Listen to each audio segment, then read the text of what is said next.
Que a paz do Senhor Jesus e a iluminação do Espírito Santo esteja com todos vocês.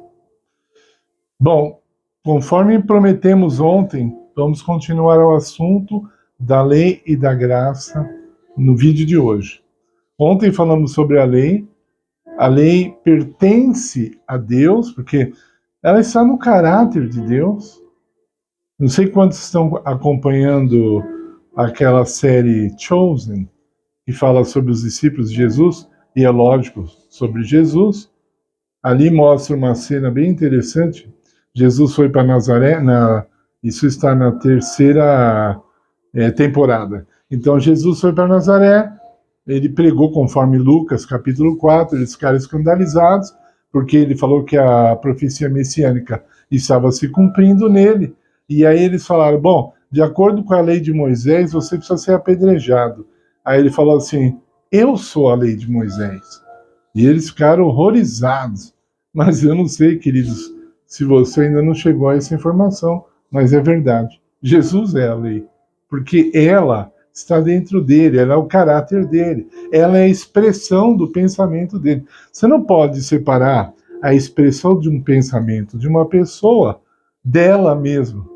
Não, ela pensa desse jeito, mas ela é desse jeito. Não, nós somos como pensamos, está em Provérbios, né? Se não me falha a memória, capítulo 4, 23, né? Como o homem pensa em seu coração, assim ele é. Por isso que o apóstolo Paulo fala, haja em vós a mesma mente que houve em Cristo, a mesma mentalidade que houve em Cristo, né? Então, nossos pensamentos precisam ser transformados se nós queremos habitar com Deus. Não é o assunto agora, vamos falar um pouco da graça. Então, a graça, o apóstolo Paulo fala que pela graça sois salvos, né? E conforme os estudos que eu venho fazendo, mais recentemente, já faço há muitos anos, mas mais profundamente agora, eu falei, isso não está, as minhas ideias não estão de acordo com o que eu estou vendo aqui. Então eu preciso estudar melhor, eu quero ver o que é essa palavra salvo no grego, porque ela não bate com o contexto das cartas de Paulo. E aí eu fui ver, conforme eu já esperava, um dos significados da palavra grega para pela graça sois salvos é o verbo curar. E as curas de Jesus usam esse mesmo verbo em outros textos. Então, na verdade, o apóstolo Paulo está falando assim, pela graça sois curados. Curados de quê? Curados de pecar. A graça e o pecado não convivem juntos, eles são inimigos. Agora, temos que perguntar, então, o que é pecado? E queridos, é o que a Bíblia responde. Primeira carta de João 3, verso 4, pecado é a transgressão da lei. Lá em Mateus, quando Jesus fala assim, apartai-vos de mim, vós que praticais a iniquidade, por favor, se você for um cristão sincero, vá pesquisar o original, não é difícil de achar. No original, a própria Bíblia dos Testemunhos de Jeová foi traduzida corretamente nesse texto. O original diz assim, apartai-vos de mim, vós que transgredis a lei, ou então vós que não tem lei. Depois, falando do anticristo, na segunda carta aos Tessalonicenses, capítulo 2, ele é o homem do pecado, né? Quando você vai ver no original, e mesmo em algumas traduções bíblicas, de novo, como na tradução do Novo Mundo, traduzida pelos Testemunhos de Jeová, ali está escrito o homem sem lei, que é isso mesmo que está no original. Ele não tem lei. Qual lei? A lei de Deus. Ele não segue a lei de Deus. Então, a graça, ela nos cura para sermos obedientes. Ela nos cura da transgressão da lei. Não nos cura para transgredir a lei, como muitos ensinam. Eu fico escandalizado quando eu vejo uma pessoa comum, né, até como ser humano, muito comum, zombando de Moisés. Várias igrejas evangélicas, o sentimento deles por Moisés beira o ódio. Como assim? Vocês sabem que Moisés é um dos poucos seres humanos que está no céu, né? Você viu no Monte da Transfiguração, Cristo conversando com ele? Cristo não conversa com os mortos. Ele estava conversando com Moisés porque Moisés está vivo. Mas é um outro estudo. Mas Moisés está vivo. Deus não conversa, Cristo não conversa com os mortos. Então, Moisés apareceu, Elias também. Elias jamais morreu. Moisés morreu, ressuscitou. Elias nunca morreu, os dois apareceram ali com Cristo. Então, esse homem que viu a Deus, viu pelas costas, mas viu, esse homem que ficou na presença de Deus 40 dias sem comer e sem beber, né? Esse homem que recebeu das mãos de Deus a lei, entende? Então, essas coisas, e muitas outras coisas. Para mim, Moisés, minha opinião, tá? É o maior homem do Velho Testamento, maior. Então, quando Jesus ressuscitou, ele quis provar que a Bíblia falava dele, começando em Moisés e indo para os profetas. Então, Moisés, né? Cristo sempre respeitou os escritos de Moisés. E esses que zombam e desprezam os escritos de Moisés não são de Deus. Não estão fazendo a vontade de Deus. Ok? Bom, voltamos ao assunto. O que é a graça? É lógico que nós não sabemos explicar, porque nós somos humanos, mas dá para entender alguma coisa. A graça, ela é um poder, ela é uma lei, como qualquer outra lei física, ela é real, né? Vamos imaginar assim, uma lei da radiação. A graça é como se fosse uma radiação que sai de Cristo, vem para o pecador e cura. Ela cura. Aí fala assim, cura o quê? O rim? Ela cura o fígado? Às vezes até acontece, mas não é esse o objetivo. Porque Deus vai dar um corpo novo. Ele já prometeu. O que ele não prometeu é que nós teremos um novo caráter depois de morrermos. Teremos um novo coração depois de morrermos? Não, isso não há promessa. Não há promessa de conversão após a morte. Se nós não estamos convertidos aqui, antes da morte, estamos perdidos. Por isso, hoje, se ouvires a sua voz, não endureçais o vosso coração, como alguns fizeram no deserto e se perderam. Então, a graça e a lei são do mesmo Deus. Será que é tão difícil? Fala que a lei de Deus, já está falando de quem que é. A lei de Deus, a graça de Deus. Então, a graça e a lei não são inimigas. Elas fazem parte do mesmo Deus. A graça é um dos atributos de Deus. Está nele. E ele nos dá para que sejamos curados. Para quê? E do quê? Curados do pecado.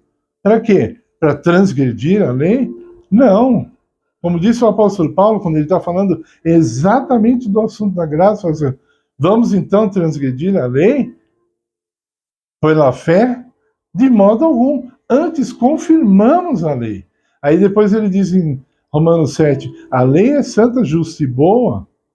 Né? Lá em Salmo 19, 7 fala, a lei do Senhor é perfeita. Então cuidado para não colocar as coisas no lugar errado. A Bíblia não fala apenas de uma lei, ela fala de algumas leis. Cuidado quando ela está falando da lei moral, eterna, e você acha que é passageiro. Tem textos de Paulo a falar maldição da lei. Eu já vi evangélicos falando, os 10 mandamentos. Os 10 mandamentos é maldito. É isso que está dizendo. Escrito pelo dedo de Deus, guardado sagradamente dentro da arca.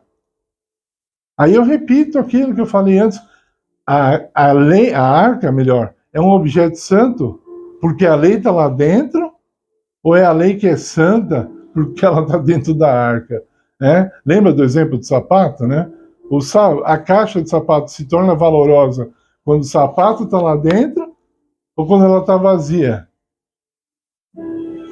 Mais difícil de entender, não é? A caixa de sapato pode ser o sapato mais caro do mundo. Ela só tem valor se os sapatos caros estiverem lá dentro. Sem os sapatos, não tem valor nenhum.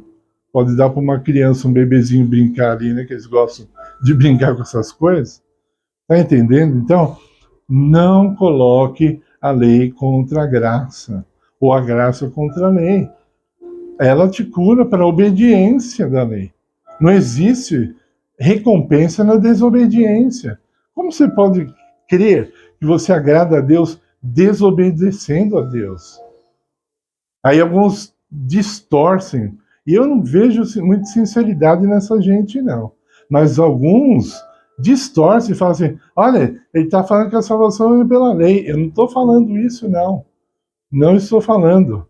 O que eu estou falando é que se você é curado pela graça, você vai obedecer a lei, né? E alguns falam assim, a lei não salva, né? Então, a obediência à lei não salva, né? Se a obediência a Deus não salva, imagine a desobediência.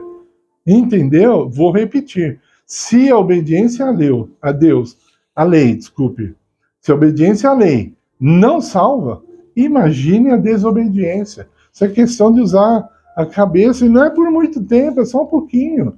Pensa um pouquinho, pega um texto desse que eu citei, estuda profundamente, fica ali, demora, pede para o Espírito Santo te explicar. Nós não podemos ter igreja de estimação, meus queridos. Não podemos ser pastor de estimação. Esse texto eu não entendi, eu vou falar para o pastor, para ele me explicar. Eu vou entender, porque ele que vai me explicar. Você está entregando a tua salvação na mão de um homem. Você tem que entender. Você tem que experimentar. Em Daniel capítulo 9, verso 24, diz que Jesus vai, antes da vinda dele, ele vai extinguir o pecado. Vai cessar a transgressão. Está escrito. Não sou eu que estou falando. E você pensa que deve ter alguma igreja que acredita no que esse cara está falando. Não tem. É a Bíblia que diz. Nós não podemos ter igreja de estimação. Eu já falei aqui, os líderes religiosos não gostam de igreja consagrada. Porque senão eles têm que se consagrar mais. Eles não gostam. Eles gostam de uma igreja bem comportada. Mas consagrada, eles não gostam. Eles não gostam de igreja que quer ficar fazendo vigília toda hora, ficar de madrugada orando, estudando a palavra. Os pastores não gostam de pessoas que discordam deles. Os padres também não. Eles ficam violentos. Quando você discorda de um pastor ou de um padre, você é considerado um satânico.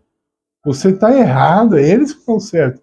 Eles não gostam que de alguém discorde deles. Você quer ganhar um ódio de um líder religioso? Discorde dele. Pronto, você ganhou o ódio dele. Eles passam a te odiar, a te perseguir. Começam a falar na igreja para as pessoas tomar cuidado com você. Tá entendendo? Então, a graça, vamos encerrar esse vídeo. A graça e a lei pertencem a Deus. Elas não são inimigas, elas trabalham em conjunto para o nosso bem. Sendo curado pela graça, lembra que eu falei? Tipo uma radiação que vem de Deus e nos cura, nós obedeceremos, porque Jesus falou, se me amardes, guardareis os meus mandamentos. Não tem outro jeito. Não tem outro jeito. Tá ok? Então, quando você estuda o caráter da lei, você vai falar, mas realmente isso é o caráter de Deus. Vou dar só uma dica aqui, só uma canja, né?